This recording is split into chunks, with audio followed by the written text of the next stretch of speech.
Hello all. I got a Hill Farmstead IPA here. It's the Amarillo IPA. I believe it's single hopped. It's funny, like for their single hop pale ales, it says single hop pale ale. For these ones, it just says Amarillo IPA, but I'm pretty sure it's single hop. 6% alcohol. This is canned a little over 2 weeks ago. And this is the first time I got cans of this one. So let's give it a shot. I chill the glass a little bit so it doesn't, have the beer warm up super quickly. And that is not super duper hazy. Usually Hill Farmstead IPAs and pales are a little bit hazier, but maybe there's something about the Amarillo hop that makes it not super duper hazy, but it looks real nice. They just have really good head retention. Finely bubbled head happening there. It actually looks kind of like heady topper vocal banger, sort of alchemist style, where there's just a little bit of haze happening. Kind of smells a little bit like that too, actually.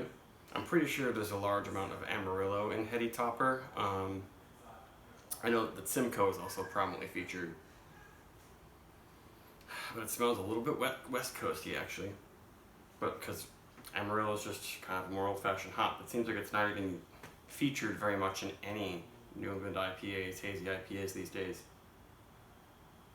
Because it's really big on that old-fashioned green dankness. It's really high in myrcene, which even though myrcene is one of the more volatile hop oils, I feel like it's still kind of a noticeable green quality that is not quite, it's not really tropical, but I think it's very orangey. That's what I get, is huge amounts of just straight up orange peel, orange zest, grapefruit.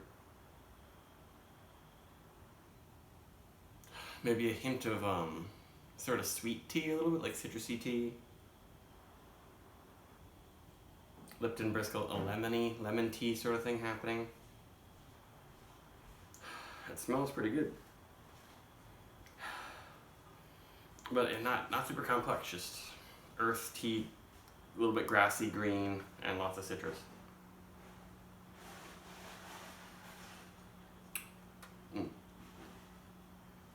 Yeah, I get more of that earthy, spicy dankness coming in. It's not like oniony or scalliony or garlicky or anything like that. It's more what I usually call like a clean dankness with maybe a very light hint of pine sap or something, but not big and piney and green and oniony and all that sort of stuff. Not like Centennial or other more West Coast style IPAs.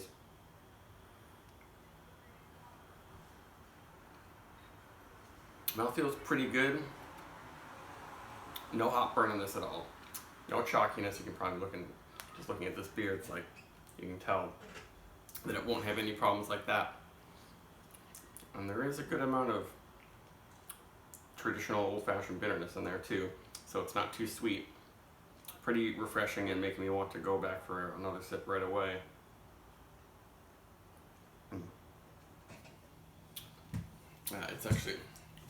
It reminds me a lot of Heady Topper. I've been drinking a batch of Heady Topper that was canned 2 days after this, or maybe the day after this one, and it's tasting a lot like that, except the Heady Topper, I would say, is a little more bitter, and their yeast character is more prominent.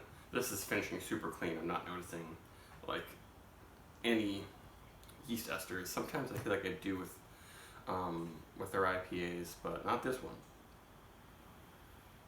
Yeah, just super clean. I mean, this might be what some West Coast brewers are making these days. They're doing something that's a little bit hazy, but not all out murky and not all out tropical and sweet.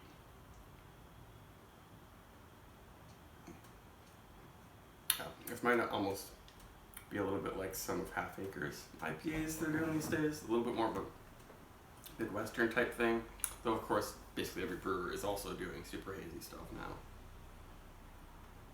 But his finish is so clean and refreshing, with a nice minerally note and no medicinal off flavors or anything like that. This is a very, very solid, maybe sort of old-fashioned IPA. I'd be interested to know if they switch up the brewing process or the grain bill from their IPA to the next, because I got the Citra IPA last year, and that one was way hazier. Seems sweeter and less bitter, I think. So it'd be surprising if it was just a different hop variety that made it so different. Yeah, but that's very nice. There's absolutely nothing wrong with this beer. Deserves over a 4, maybe close to a 4.25. I will not have any trouble finishing it. Fine.